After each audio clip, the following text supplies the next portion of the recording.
안녕하세요. 오늘은 1월 17일 화요일입니다. 명령과 기억의 나팔. 민수기 10장 1절부터 10절까지 말씀입니다.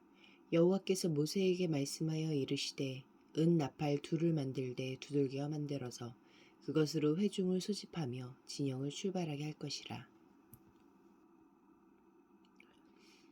나팔 두 개를 불 때에는 온 회중이 회막 문 앞에 모여서 내게로 나아올 것이요.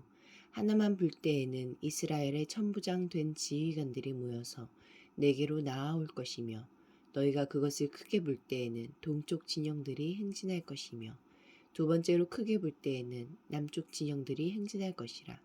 떠나려 할 때에는 나팔 소리를 크게 불 것이며 또 회중을 모을 때에도 나팔을 불 것이나 소리를 크게 내지 말며 그 나팔은 아론의 자손인 제사장들이 불지니 이는 너희 대대의 영원한 율례니라. 또 너희 땅에서 너희가 자기를 압박하는 대적을 치러 나갈 때에는 나팔을 크게 불지니 그리하면 너희 하나님 여호와가 너희를 기억하고 너희를 너희의 대적에게서 구원하시리라. 또 너희의 희락의 날과 너희가 정한 절기와 초하루에는 번제물을 드리고 화목제물을 드리며 나팔을 불라. 그로 말미암아 너희의 하나님이 너희를 기억하시리라. 나는 너희의 하나님 여호와니라. 1절부터 7절까지 말씀에서 하나님은 어떤 분입니까? 자신의 뜻이 자기에게 정확히 전달되기를 바라는 마음으로 은 나팔 두 개를 만들라고 하셨고 나팔 신호를 정해 주셨습니다. 나팔 두 개를 차분하고 길게 불면 회중을 소집하는 신호였고 하나만 불면 지휘관들만 소집하는 신호였습니다. 나팔을 큰 소리로 짧게 끊어 불면 행진을 시작하라는 신호였습니다. 하나님은 같은 마음으로 우리에게 기록된 말씀인 성경을 주셨습니다.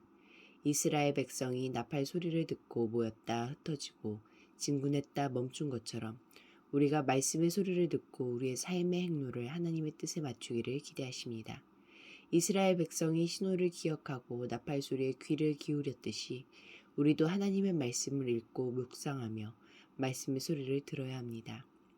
9절과 10절 말씀에서 하나님은 어떤 분입니까? 우리가 하나님을 기억하길 바라십니다. 이스라엘이 전쟁에 나갈 때 나팔을 크게 불면 그들을 기억하고 구원하겠다고 하셨고 그들이 제사를 드리며 나팔을 불 때도 그들을 기억하겠다고 하셨습니다. 그런데 하나님이 나팔 소리가 없다고 이스라엘을 기억 못하실 리 없습니다. 사실은 이스라엘 백성이 하나님을 기억하고 의지하게 만드시려고 나팔을 불게 하셨습니다. 그래서 믿음으로 나팔을 불 때 그 소리에 반드시 응답하겠다고 약속하셨습니다. 우리의 기도가 곧 나팔과 같습니다. 우리가 하나님을 기억하고 믿음으로 간구할 때 하나님은 우리의 기도에 반드시 응답하십니다. 그냥 주시지 않고 기도를 요구하시는 까닭은 우리가 하나님을 기억하고 신뢰하시기를 바라기 때문입니다. 8절 말씀에서 나에게 주시는 교훈은 무엇입니까? 하나님의 뜻은 그 백성에게 알리는 일을 맡은 사람은 그 책임이 막중합니다. 그래서 하나님은 온 나팔을 부는 직무를 오직 제사장에게만 맡기셨습니다.